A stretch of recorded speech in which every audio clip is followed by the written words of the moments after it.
हमने शहर को दी एक नई पहचान, हम हैं सिंघानिया बिल्डकॉन।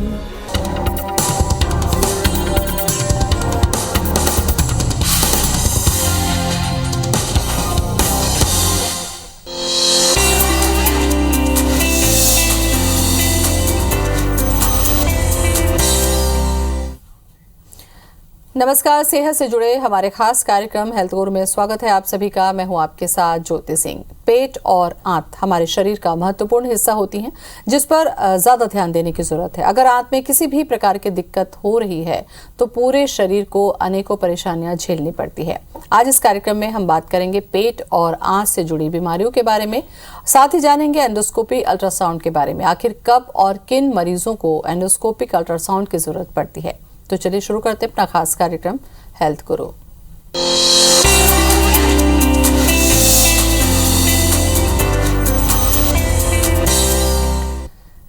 क्या होता है एंडोस्कोपिक अल्ट्रासाउंड, इसके बारे में चर्चा करने के लिए आज हमारे साथ स्टूडियो में मौजूद है श्री मेडिसाइन हॉस्पिटल के डॉक्टर अरुण अय्यर। डॉक्टर अरुण, बहुत बहुत स्वागत है आपका। Thank you. डॉक्टर अरुण, सबसे ज़्यादा मुश्किल उन अंगों का इलाज होता है जिनको शायद हम देख नहीं पाते हैं, जैसे कि हमारा पेट का हिस्सा, जिस पे बहुत सारे ऑर्गन्स हैं और जो महत्वपूर्ण भूमिका निभाते हैं किसी भी व्यक्ति के स्वस्थ रहने के लिए। ऐसे में एंडोस्कोपी अल्ट्रासाउंड जो होता है वो कितना महत्वपूर्ण होता है पेट से संबंधित जांच के लिए? तो एंडोस्कोपिक अल्ट्रासाउंड एक नवीन टेक्निक है।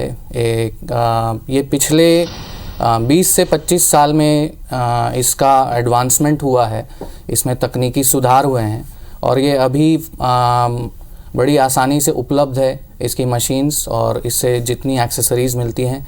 ये एक नया टेक्निक है जिसमें एंडोस्कोपी यानी कि जो कैमरा वाली ट्यूब है, जिसे वीडियो कैमरा या एंडोस्कोप कहा जाता है, उसमें अल्ट्रासाउंड लगा देते हैं उसकी नोक पे। अल्ट्रासाउंड की मशीन आपने देखी होगी, जो प्रेग्नेंट महिलाएं अल्ट्रासाउंड कराती है, जो पेट में ऐसे मशीन रख के करते हैं, उसी टाइप का एक ट्रांसड्यूसर कहा जाता है जो एंडोस्कोप की टिप पे होता है। तो एंडोस्कोप की टिप पे अगर अल्ट्रासाउंड आ जाए तो उसे एंडोस्कोपिक अल्ट्रासाउंड कहते हैं। आपने बड़ा अच्छा सवाल पूछा कि ये किस रूप में ये बेहतर है, कैसे इसका उपयोग किया जाता है। तो ये पेट की जितनी बीमारियां हैं, अगर उन्हें हम पकड़ने की कोशिश करें, ये बहुत दिक्कत होती है इन्हें पकड़ने की, क्योंकि सीटी स्कैन या एमआरसीपी में पेट के अंदर जो गैस होती है उसके कारण कई छोटे छोटे जो लीजन्स हैं या छोटे छोटे जो कैंसर्स हैं या जो छोटी बीमारियां हैं पेट के जो सतह पे होती है, वो सारी चीज़ें सीटी स्कैन या एमआरसीपी पे नहीं दिखती। वैसे ही पैंक्रियास की बीमारी, जिसे अग्नाशय कहा जाता है हिंदी में, या लिवर या बाइल डक्ट या आमाशय जो स्टमक के जो सतह पे होते हैं, या पित्त की जो नली होती है या पित्ताशय होता है, इनके जो सतह पे जो बीमारियां होती हैं वो एमआरसीपी और सीटी पे नहीं पकड़ाई जाती हैं। उसलिए एंडोस्कोपिक अल्ट्रासाउंड का इजाद किया गया 1980 में, और इसे बड़ी आसानी से प्रॉपर ट्रेनिंग के साथ बड़ी आसानी से मुंह के थ्रू इसे डाला जाता है एंडोस्कोपी को, और उसके जो टिप पे उसके जो नोक पे अल्ट्रासाउंड की मशीन होती है, उससे हम पूरी जो जगह जहाँ पे हमें डाउट होता है कि यहाँ पे कोई बीमारी है, वहाँ पे हम स्कैन करते हैं। और ना ही हम उधर स्कैन कर सकते हैं, जो सीटी और एमआरसीपी या एमआरआई में जो स्कैन किया जाता है उसमें बायोप्सी नहीं ली जा सकती। मतलब वहाँ से टिश्यू का जो, जैसे कोई किसी मरीज को कैंसर है तो उसका जो टुकड़ा लेना है तो वो टुकड़ा नहीं ले पाते हैं। तो इसमें एक स्पेशल टाइप की नीडल होती है, जो सुई होती है, वो इस मशीन के अंदर चली जाती है, उसे एफएनए नीडल कहा जाता है, और उससे हम वहाँ से टिश्यू या कैंसर का टुकड़ा भी ले सकते हैं, या कोई और बीमारी है उसका टुकड़ा लेके उसको देख सकते हैं माइक्रोस्कोप में, प्रॉपर उस बीमारी को पकड़ सकते हैं और उसका सही तरीके से इलाज कर सकते हैं।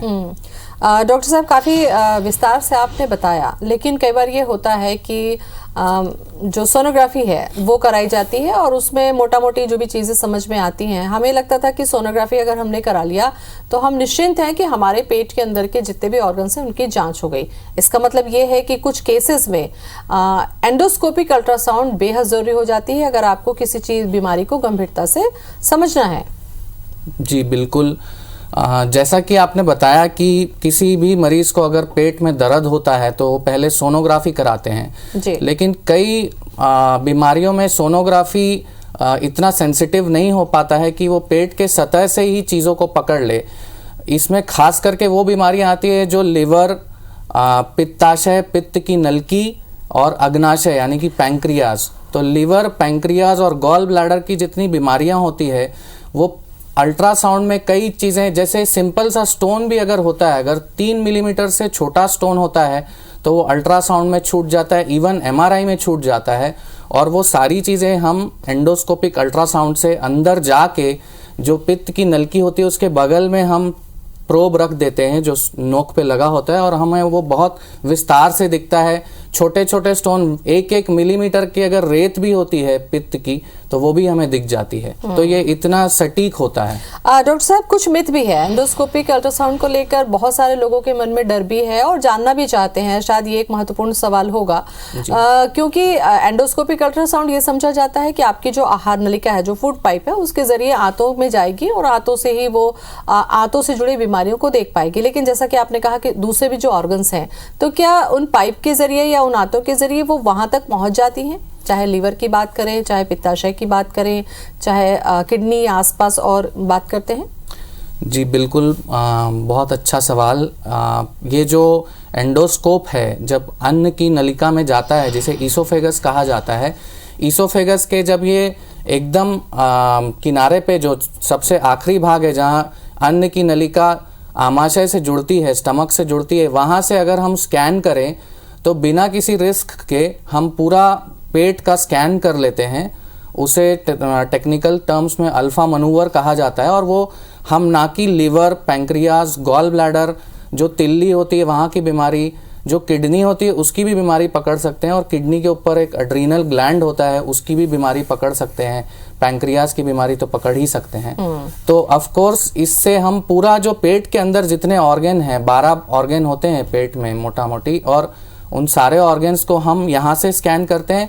और ये अल्ट्रासाउंड मुंह से ही नहीं, ये जो हमारे मलाशय या जहाँ से हम मल त्याग करते हैं, जो लैट्रिन का रास्ता होता है, वहाँ से भी हम इसे डाल सकते हैं क्योंकि ये बहुत पतला ट्यूब होता है। और वहाँ से भी हम जो रेक्टम की जो बीमारियाँ हैं, जो मलाशय की बीमारियाँ हैं, जिसमें मल त्याग में दिक्कत होती है, अपने आप मल निकल जाता है, ऐसी भी कुछ बीमारियाँ हैं जो नीचे से भी हम इसके स्कैन करके प्रॉपर टाइप से डायग्नोस कर सकते हैं। बिल्कुल, काफ़ी कारगर है। डॉक्टर साहब, अब हम इसकी चर्चा करें कि किन किन बीमारियों के लिए एंडोस्कोपिक अल्ट्रासाउंड वरदान है। क्योंकि देखिए, अगर चाहे एसिडिटी के केस में हो, जैसा कि एक एग्जांपल मैं दे रही थी, अल्सर हो गया, कैंसर हो गया, तो क्या ये बीमारियां इस अल्ट्रासाउंड के माध्यम से शुरुआती स्टेज में पता चल जाती हैं? जी बिल्कुल, जैसा कि आपने बताया था कि किसी किसी को एसिडिटी की दिक्कत होती है या पेट में दर्द बना रहता है और वो लोग बाहर किसी जनरल फिजिशियंस को दिखाते हैं और उन्हें पेंटोप्रेजोल या ऐसी कोई बेसिक दवाइयों पे रखा जाता है। लेकिन कई बार ऐसा होता है कि जो हम चीज़ों को छोटा समझते हैं, कई बार बड़ी बड़ी बीमारियां उससे निकल जाती है। जैसे मैंने ही एक पेशेंट देखा था जिन्हें काफ़ी टाइम से एसिडिटी सोच के उनको पेंटोप्रेजोल की दवा दे रहे थे और जब हमने उन्हें देखा तो उन्हें गॉल ब्लैडर की जो नलकी होती है, जो पित्त की नलकी होती है, वहाँ पे कैंसर था और वो काफ़ी एडवांस हो गया था। तो ऐसे सिचुएशंस में जब पेट में किसी को परेशानी हो, किसी को एसिडिटी की लगातार दिक्कत है जो दवाई से आराम नहीं आ रहा है 2 से 3 हफ्ते में, तो उसे डेफिनेटली उन्हें अल्ट्रासाउंड कराना चाहिए। पहले तो पेट का सीटी स्कैन और बाद में अगर इंडिकेटेड होता है तो फिर हम एंडोस्कोपिक अल्ट्रासाउंड तक प्रोसीड करते हैं। इसके माध्यम से एक और मिथ है कि एंडोस्कोपी अल्ट्रासाउंड जब किया जाता है तो होश में रहता है व्यक्ति, बहुत पेनफुल होता है और उसके बाद भी कई घंटे तक वो नॉर्मल नहीं रहता है। तो ये इसमें कितनी सच्चाई है, क्योंकि आप इसमें एक्सपर्ट हैं, आपने विदेशों में भी इसकी टेक्निक्स ली हैं, तो मुझे लगता है ये मिथ भी आप दूर करिए। ये तो बहुत ही महत्वपूर्ण सवाल है जनता जनार्दन के लिए कि एंडोस्कोपी अगर बोला जाए तो सारे लोग डर जाते हैं एंडोस्कोपी का नाम सुन के। लेकिन 1950 से लेके आज 2020 तक एंडोस्कोपी में इतनी एडवांसेस हुई हैं कि एंडोस्कोपी को अब पूरा पेनलेस बना दिया गया है, क्योंकि हम जब एंडोस्कोपी करते हैं, और हमारे गूगल में कुछ वीडियोस भी उपलब्ध हैं जो रियल पेशेंट्स के हैं, जिन्हें कोई भी दे सकता है, कि एंडोस्कोपी अब पेनलेस हो चुका है, दर्द रहित हो चुका है, क्योंकि हम मरीज़ों को थोड़े देर के लिए सुला देते हैं। उन्हें शॉर्ट सेडेशन कहा जाता है, जिसमें प्रोपोफॉल या मिडाजोलाम इस टाइप की दवाइयाँ दी जाती है, जिससे मरीज़ 30 से 45 मिनट के लिए नींद में चले जाते हैं, और बिना किसी रिस्क के हम उन्हें एंडोस्कोपी करा सकते हैं, जो कि बिल्कुल दर्द रहित होता है। मिथ ये भी होता है, जो लोगों में गलत धारणाएं होती हैं कि एंडोस्कोपी से पेट के अंदर इतनी बड़ी ट्यूब जा रही है 1 मीटर की, तो कहीं पेट फट ना जाए, या अन्न नलिका में दरार ना आ जाए, या फट ना जाए, या मैं खा नहीं पाऊंगा उसके बाद। तो एंडोस्कोप को हम अगर समझें मशीन को, तो ये एक लचीली ट्यूब होती है, एक फ्लेक्सिबल ट्यूब बोलते हैं इसे, या लचीली ट्यूब होती है, जो बहुत ही स्लिपरी होती है। इसके ऊपर हम जेली लगा देते हैं, तो ये अन्न नलिका से, और जो प्रॉपर ट्रेनिंग अगर ली हो किसी डॉक्टर ने, तो अन्न नलिका, मुंह से अन्न नलिका से पेट में और छोटी आंतड़ी में इतनी आसानी से ये स्लिप हो जाती है। और एंडोस्कोप की जो मशीन की जो हमारे हाथ में कंट्रोल होता है, हम एक हाथ से डालते हैं और एक हाथ से कंट्रोल करते हैं, तो उसमें राइट और left wheels, up and down wheels, ये सारे व्हील्स होते हैं, ताकि वो मशीन को जैसे आंत हमारी घूमती है, वैसे वैसे हम उसको टर्न करके जहां हमें रिक्वायरमेंट है उस जगह पे ले जाते हैं, और वहां से स्कैन करते हैं। तो मरीज को अगर कोई ट्यूब अगर स्लिप होके, जैसे अपन खाना खाते हैं तो खाने से तो दर्द नहीं होता, क्योंकि खाना स्लिप हो जाता है सलाइवा लग के, वैसे ही एंडोस्कोप को इजाद किया गया कि वो स्लिप हो के नीचे जाए, और आप डिजायर्ड जगह पे जाएं, और वहां से आप स्कैन कर सकें। बिल्कुल। अच्छा डॉक्टर साहब, ये जो चीज़ें आपने बताई कि बहुत सारी बीमारियों को पकड़ने के लिए, चाहे बायोप्सी के लिए या जांच के लिए, बहुत महत्वपूर्ण है ये, लेकिन क्या इस टेक्निक का इस्तेमाल किसी बीमारी के ट्रीटमेंट के लिए भी किया जा सकता है? बिल्कुल। अब पहले जो एंडोस्कोपिक अल्ट्रासाउंड था वो सिर्फ निदान के लिए या डायग्नोसिस के लिए उपयोग किया जाता था, बट पिछले 20 साल में इसमें कई ऐसी चीज़ें आई हैं जिससे ये ट्रीटमेंट में भी सहायक होता है। जैसे कि मैंने बताया कि जो जेंटलमैन आए थे हमारे पास, जिनको एसिडिटी बोल के उनको जॉन्डिस हो गया था, उनका बिलीरुबिन 14 पे पहुंच गया था, और उनका एंडोस्कोपिकली हमने पहले ERCP एक टेक्निक होती है वो ट्राई की, ताकि बिलीरुबिन को कम किया जाए। अंदर पित्त की नलिका में एक पाइप लगा दी जाए, जिससे जो पित्त है वो पूरा निकलता जाए, क्योंकि पित्त की नलिका ऊपर से कैंसर से सिकुड़ गई थी, और हमें कोई पाइप डाल के उसमें से वो पित्त को निकालना था, लेकिन नीचे से हम उसको नहीं डाल पा रहे थे। तो हमने एंडोस्कोपिक अल्ट्रासाउंड को उपयोग किया, ताकि हम अल्ट्रासाउंड से ऊपर से स्कैन करते हुए वहाँ से एक छोटा सा पंचर बना के, वहाँ से गाइड वायर डाल के, और फिर उसके अंदर हमने पाइप डाली। तो ये एक एंडोस्कोपिक अल्ट्रासाउंड की मदद से हमने उसमें एक उसको पित्त की नलिका में पाइप डाली। तो बिलियरी ड्रेनेज ये कहा जाता है, ये बहुत ही कारगर टेक्निक है। और कुछ 20% ERCPs ऐसे होते हैं, जो ERCP जो डॉक्टर्स करते हैं, गैस्ट्रोएंटरोलॉजिस्ट, वो समझेंगे कि कुछ 20% केसेस में ERCP नहीं हो पाती है, और वो पेशेंट फिर बड़े सेंटर्स में जाते हैं, हैदराबाद में या बॉम्बे में या दिल्ली में। तो उन केसेस में 20% केसेस में एंडोस्कोपिक अल्ट्रासाउंड संजीवनी की तरह काम करता है, क्योंकि हमें वहाँ पे पित्त को ड्रेन करना है, और हम उसको बड़ी आसानी से एंडोस्कोपिक अल्ट्रासाउंड से कर सकते हैं। जी। इसके अलावा कुछ ऐसी और भी बीमारियां हैं जिससे एंडोस्कोपिक अल्ट्रासाउंड से हमें ट्रीटमेंट की सुविधा उपलब्ध होती है। जैसे और ये जो बीमारियां हैं डॉक्टर साहब, इसकी जानकारी मैं आपसे लूंगी। सबसे महत्वपूर्ण होता है कि बीमारी हो ही ना किसी को, लेकिन अगर बीमारी हो रही है तो उसको शुरू में ही पकड़ लेना उस बीमारी के इलाज का एक महत्वपूर्ण कदम होता है, जिसमें एंडोस्कोपिक अल्ट्रासाउंड की बहुत ज्यादा अहमियत है। मुझे लगता है डॉक्टर साहब मैंने सही कहा, क्योंकि किसी भी बीमारी की जड़ तक पहुंचना है आपको, तो जांच एक महत्वपूर्ण होता है कि उसको शुरुआती कदम में ही पकड़ लिया जाए। डायग्नोसिस में कितनी बड़ी भूमिका देखते हैं आप एंडोस्कोपिक अल्ट्रासाउंड के?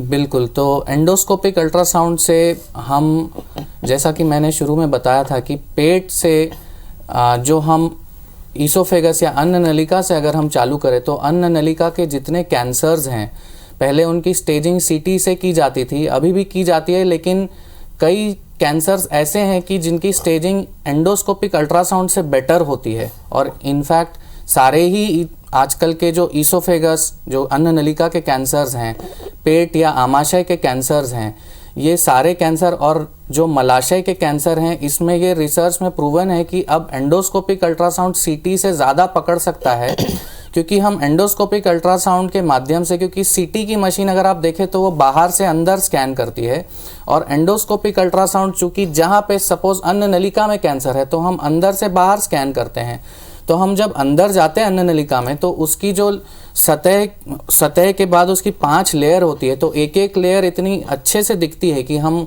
वहाँ पे कैंसर फैला है कि नहीं हम उनको एग्जैक्टली बता सकते हैं। तो हमारे पास ऐसे कई केसेस आए हैं, और मैंने बाहर भी, विदेश में भी, इंग्लैंड में जब काम किया तो वहाँ पे स्पेसिफिकली हमारे पास केसेस भेजे जाते थे कि सीटी में डाउट हो रहा है, तो हम एंडोस्कोपिक अल्ट्रासाउंड से क्लियर करा सके कि स्टेज इसका कितना है। उसके अलावा जैसे कि हम आमाशय या स्टमक के कैंसर्स की बात करें तो अर्ली गैस्ट्रिक कैंसर एशिया में बहुत कॉमन है, और मरीजों को वही एसिडिटी की जो दिक्कतें हैं, कई बार ऐसा समझ में आता है कि एसिडिटी है बट उसमें पेट का कैंसर रहता है। तो जो अर्ली कैंसर्स हैं अगर उसको पकड़ लिया जाए तो उसका इलाज भी संभव है। सिमिलरली जैसे हम पैंक्रियाज की बात करें या अग्नाशय की बात करें तो आपने स्टीव जॉब्स का नाम सुना होगा, जो एप्पल कंपनी जिनने बनाई है, उनका निधन जो है पैंक्रियाज में एक कैंसर था उसकी वजह से हुआ था, और उन्हें जो पैंक्रियाज का कैंसर था उसे गैस्ट्रिक न्यूरोएंडोक्राइन ट्यूमर ये कहा जाता है, जो थोड़ा रेयर टाइप का कैंसर होता है, लेकिन उन्हें भी एंडोस्कोपिक अल्ट्रासाउंड के मदद से ही वो कैंसर पकड़ा गया था। हालांकि उनने ट्रीटमेंट से मना कर दिया और वो फाइनली उससे उनका देहांत हुआ। तो चाहे अन्न नलिका हो, चाहे आमाशय हो, चाहे पित्त की थैली हो जिसमें स्टोन्स हो जाते हैं, या पित्त की नलिका है जिसमें कि स्टोन्स खिसक के पित्त की नलिका में आ जाता है और उससे भी पेट में दर्द होता है, थोड़ा सा पीलिया रहता है, बुखार आता है हल्का हल्का, तो ये सारी जो बीमारियां हैं ये एंडोस्कोपिक अल्ट्रासाउंड से बड़ी सटीकता से इन्हें, बड़ी प्रिसीजन से इन्हें पकड़ा जा सकता है। और जैसा कि हम अगर अंधेरे में कोई तीर मारे तो वो निशाने पे लगेगा नहीं, लेकिन अगर हम उन्हें लक्ष्य पे मारे, अगर हम उस बीमारी को पकड़ ले तो उसका सही तरीके से इलाज हो सकता है। बिल्कुल। डॉक्टर साहब, इतनी बीमारियों का जिक्र आपने किया, लेकिन एक कॉमन सी जो बीमारी है, देखिए वो भी कितनी गंभीरता ले लेती है कि सामान्य पेट में दर्द और जलन में एंडोस्कोपी से जांच करने के बाद पता चलता है कि उसको काफ़ी खतरनाक अल्सर है, और उसका इलाज भी बहुत आसानी से हो जाता है बशर्ते कि उसको समय पर पकड़ लिया जाए, नहीं तो ये काफ़ी खतरनाक भी होता है। बिल्कुल, ये आपने बहुत अच्छी बात कही ज्योति जी। और पेट में जो अल्सर्स होते हैं उसमें भी कैंसर हो सकता है, क्योंकि पेट में अगर अल्सर है तो उन मरीजों की हम 8 हफ्ते या 2 महीने बाद फिर से एंडोस्कोपी करते हैं, क्योंकि हमें देखना चाहिए कि अल्सर की दवाई खाते हुए अल्सर का साइज छोटा हो रहा है या वो हील हो रहा है कि नहीं। क्योंकि पेट के जो आमाशय, स्टमक के कैंसर्स हैं, स्पेशली अगर 50 साल से ऊपर के लोग हैं उनमें अगर पेट के कैंसर्स हैं तो वो कई बार पेट के जो अल्सर है वो कई बार कैंसर हो सकते हैं। तो उस सिचुएशन में एंडोस्कोपिक अल्ट्रासाउंड से हम उसकी सतह पे हम अब जाके जब स्कैन करते हैं तो हमें दिख जाता है कि वो कैंसर है कि नहीं है जी, और अगर है भी तो किस स्टेज में है। बिल्कुल। तो महत्वपूर्ण चर्चा अभी और भी बाकी है, किस तरीके का ट्रीटमेंट में ये कारगर होता है। किसी भी बीमारी को जड़ से पकड़ने के लिए जांच की भूमिका होती है, और एंडोस्कोपी की अगर हम बात करते हैं अल्ट्रासाउंड की, तो ये बहुत सारी बीमारी को शुरुआती स्टेज में पकड़ लेता है। डॉक्टर साहब, ट्रीटमेंट के लिए मैं जानना चाहूंगी कि ये कितना कारगर होता है, इसके बारे में आप जानकारी दें। बिल्कुल, तो पहले तो अगर ये सारी बीमारियों को सही टाइप से पकड़ ले तो उनकी स्पेसिफिक ट्रीटमेंट्स हो सकती है सबसे पहला। और एंडोस्कोपिक अल्ट्रासाउंड को पर से हम कई बीमारियों में ट्रीटमेंट के रूप में दे सकते हैं। जैसे मैंने बताया कि एंडोस्कोपिक अल्ट्रासाउंड को EUS कहा जाता है। तो EUS बिलियरी ड्रेनेज एक प्रोसीजर है जिससे पित्त जो जॉन्डिस हो जाता है उसका इलाज कर सकते हैं हम अंदर पाइप लगा के पित्त की नलिका में। या कई लोगों को पैंक्रियाज में स्टोन्स हो जाते हैं जिसे क्रॉनिक पैंक्रेटाइटिस कहा जाता है, जो छत्तीसगढ़ में बहुत कॉमन है, छत्तीसगढ़ और केरला के रीजन्स में। तो इनमें जो स्टोन्स हैं, एक तो हम उनका साइज पता कर सकते हैं, और उन स्टोन्स को अगर हम ERCP से नहीं निकाल सकते, जो मैंने बताया 20% केसेस में कारगर नहीं हो पाता है इन जनरल, तो वो हम EUS के मदद से हम वहाँ से पाइप को डाल सकते हैं और वहाँ से सारे स्टोन्स को निकाल सकते हैं।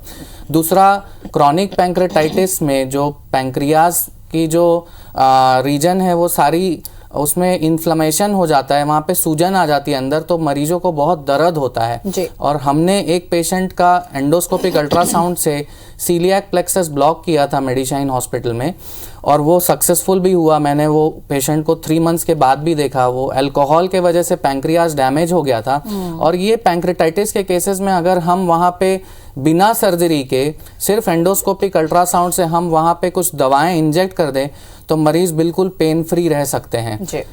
तो मुझे लगता है डॉक्टर साहब काफ़ी अहम रोल अदा करता है, और काफ़ी विस्तार से आपने जानकारी दी कि कितना कारगर होता है। इसलिए अगर पेट से जुड़ी कोई भी तकलीफ आपको हो रही है तो बजाय इसके कि आप कयास लगाएं, आप जांच कराकर उस बीमारी का ट्रीटमेंट करें ताकि आप स्वस्थ जिंदगी जी सकें। बहुत बहुत शुक्रिया डॉक्टर साहब आपका। Thank you. तो अल्ट्रासाउंड, एंडोस्कोपी अल्ट्रासाउंड जो होता है वो पेट के किसी भी रोग को शुरुआती में पकड़ने के लिए बहुत कारगर एक जांच का विषय है, जो किसी तरीके से अब ट्रीटमेंट में भी कारगर हो रहा है। फिलहाल इतना ही। नमस्कार।